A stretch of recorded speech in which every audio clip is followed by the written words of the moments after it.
Hello friends, Sanjeev Sharma classes में आपका स्वागत है। आज हम lecture number 11 class 9 subject science chapter first हमारे आसपास के पदार्थ मैटर इन अवर सराउंडिंग्स। आज हम बड़ा इंपॉर्टेंट पॉइंट्स के बारे में बात करेंगे। तो पहला पॉइंट है हमारा ऊर्ध्वपातन, जिसको इंग्लिश में कहते हैं सब्लिमेशन। बहुत इंपॉर्टेंट पॉइंट है। इसके बाद सेकंड पॉइंट है हमारा अवस्था परिवर्तन पर ताप का प्रभाव। ये क्या होता है? Effect of temperature on change in states, इसके बारे में बात करेंगे। थर्ड पॉइंट है हमारा तापमान मापन का पैमाना। तापमान को किस तरीके से नापते हैं? तो स्केल ऑफ मेजरिंग टेम्परेचर। तो आज के ये तीनों ही पॉइंट बहुत इंपॉर्टेंट हैं, इसको ध्यान से समझें और हर चीज को क्लियर कर लें। तो पहले आप इसका एक स्क्रीनशॉट ले लें, जिससे फेयर कॉपी में काम करते समय कोई दिक्कत ना हो। इसके बाद हम लोग स्टार्ट करते हैं। चलिए आइए स्टार्ट करते हैं। तो पहला पॉइंट है हमारा ऊर्ध्वपातन। इंग्लिश में कहते हैं इसको सब्लिमेशन। ये लिखा है सब्लिमेशन। तो ऊर्ध्वपातन कहते किसे है, परिभाषा कैसे लिखेंगे वो सब, और उदाहरण क्या देंगे वो सारी चीजें हमने यहाँ पे लिख दी है। तो आइए पढ़ते हैं। कह रहा है कुछ ठोस ऐसे भी होते हैं जो गर्म करने पर बिना द्रव अवस्था में परिवर्तित हुए सीधे ही वाष्प में परिवर्तित हो जाते हैं तथा ठंडा करने पर पुनः ठोस अवस्था में परिवर्तित हो जाते हैं।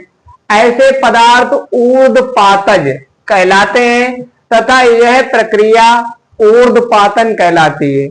अब इनका कहने का मतलब है कि कुछ पदार्थ ऐसे होते हैं जो गर्म करने पर द्रव में नहीं बदलते, सीधे गैस अवस्था में परिवर्तित हो जाते हैं और ठंडा करने पर पुनः ठोस अवस्था को प्राप्त कर लेते हैं।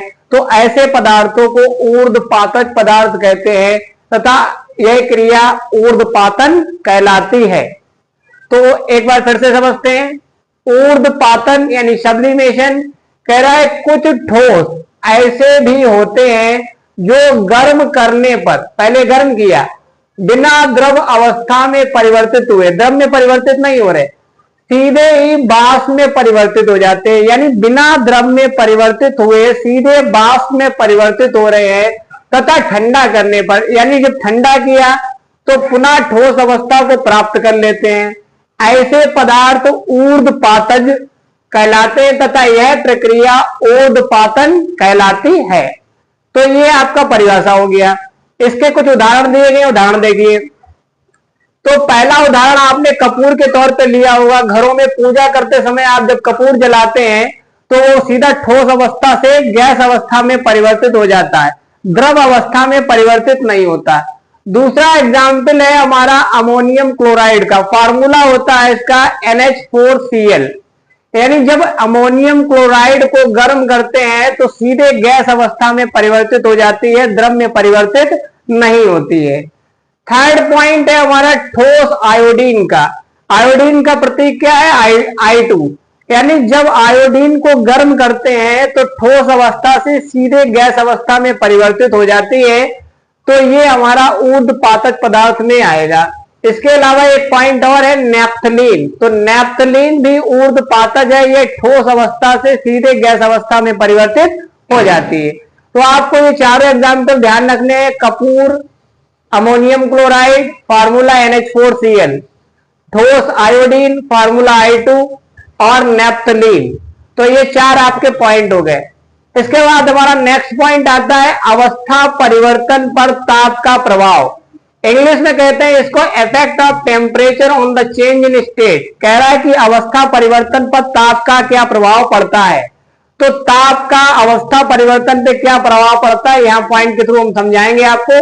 तो पहला पॉइंट कह रहा है कि द्रव्य की भौतिक प्रावस्था को प्रभावित करने वाला मुख्य घटक ताप है।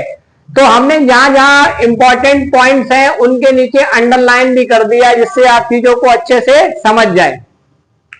कह रहा द्रव्य की भौतिक प्रावस्था को प्रभावित करने वाला मुख्य घटक क्या है? ताप। दूसरा पॉइंट हमारा बता रहा है कि ताप परिवर्तन करने पर द्रव्य की गतिज ऊर्जा तथा स्थितिज ऊर्जा प्रभावित होती है। यानी जब आप ताप परिवर्तन करेंगे तो द्रव्य की गतिज ऊर्जा तथा स्थितिज ऊर्जा परिवर्तित हो जाएगी। फलता द्रव्य की भौतिक अवस्था परिवर्तित हो जाती है। जब गतिज ऊर्जा या स्थित ऊर्जा परिवर्तित होगी तो पदार्थ की भौतिक अवस्था भी बदल जाएगी। पदार्थ भी कह सकते हैं और द्रव्य भी कह सकते हैं, ये हमने आपको पहले प्रीवियस लेक्चर में बता दिया था। तो यहाँ पे अवस्था परिवर्तन पर ताप का प्रभाव, effect of temperature on the change in states, इसके बारे में बताया गया है। तो ये 2 पॉइंट हमने आपको बता दिए। पहला पॉइंट, द्रव की भौतिक प्रवस्था को प्रभावित करने वाला मुख्य घटक ताप होता है। ताप परिवर्तन करने पर द्रव्य की गतिज ऊर्जा तथा स्थित ऊर्जा प्रभावित होती है, फलता द्रव्य की भौतिक अवस्था परिवर्तित हो जाती है। अब सबसे इंपॉर्टेंट पॉइंट आ रहा है कि तापमान मापन का पैमाना, कह रहा है स्केल ऑफ मेजरिंग टेम्परेचर। अब इसका क्या मतलब होता है? तो पहला पॉइंट बता रहा है कि केल्विन पैमाने पर ताप, सेल्सियस पैमाने पर ताप प्लस 273.16। तो यहां पे कह रहा है कि जब केल्विन को सेल्सियस में बदलेंगे या सेल्सियस को केल्विन में बदलेंगे तो उसके लिए कुछ फॉर्मूले भी दिए गए हैं। तो कह रहा है कि जब केल्विन दिया है और सेल्सियस दिया है, तो सेल्सियस में अगर आपके पास टेम्परेचर ज्ञात है तो आपको केल्विन में बदलने के लिए 273.16 जोड़ना पड़ेगा, या फिर आपको केल्विन दिया गया है और सेल्सियस में बदलना है तो आपके लिए ये वाला फार्मूला काम करेगा। तो पहला फार्मूला है कि केल्विन पैमाने पर ताप सेल्सियस पैमाने पर ताप प्लस 273.16, यानी आपको अगर सेल्सियस में तापमान दिया गया है, केल्विन में बदलना है तो आपको 273.16 जोड़ना पड़ेगा। अब आपको ध्यान कैसे रखना है कि अल्फाबेट में के आता है बाद में और सी आता है पहले। तो जब के तक पहुंचना है यानी बाद में पहुंचना है तो कुछ ना कुछ जोड़ना पड़ेगा। तो यहां पर हमने 273 भी जोड़ दिया। दूसरा कह रहा है कि सेल्सियस पैमाने पर ताप बराबर केल्विन पैमाने पर ताप माइनस 273.16, यानी ये इसका उल्टा करते हैं कि अगर आपको केल्विन पैमाने पर ताप दिया गया है और सेल्सियस में निकालना है तो आपको माइनस 273.16 घटाना पड़ेगा, जो यहां पर ये भी घटा सकते हो कि C बराबर के माइनस 273। चाहे आप 273.16 लिखें और चाहे आप 273 लिखें, सेम बात है कि पॉइंट के बाद डिजिट और छोटी हो जाती है, इसलिए कंप्लीट वैल्यू ली गई है। तो आपको केवल इतना ध्यान रखना है कि अगर आपका सेल्सियस पैमाना दिया गया है, केल्विन में पूछा जाए तो आप 273 जोड़ देंगे, और अगर केल्विन में दिया जाए, सेल्सियस में पूछा जाए तो आप 273 घटा देंगे। फिर कह रहा है लास्ट पॉइंट, केल्विन ताप की एसआई इकाई है। जो केल्विन होता है वो ताप की एसआई इकाई है। अब एसआई क्या होता है? एसआई का मतलब होता है इंटरनेशनल सिस्टम, यानी इंटरनेशनल सिस्टम में केल्विन जो है ताप की एसआई इकाई कहलाती है। ये चैप्टर फर्स्ट का जो मेन पॉइंट था ऊर्ध्वपातन सब्लिमेशन, वो हमने आपको बताया। अवस्था परिवर्तन पर ताप का प्रभाव, इसके बारे में बताया। तापमान मापन का पैमाना, इसके बारे में बताया। तो आप इन चीजों को अच्छे से पढ़ेंगे और फेयर नोट्स बनाते जाएंगे, जिससे ये चैप्टर लगभग कंप्लीट होने पे आ गया है। और आप जो है इसको बार बार देखें, समझें, जिससे ये याद हो जाए और आपको पेपर में कोई दिक्कत ना हो, एग्जाम टाइम में कोई दिक्कत ना हो, जिससे आप जो है चीजों को अच्छे से लिख पाए, समझ पाए।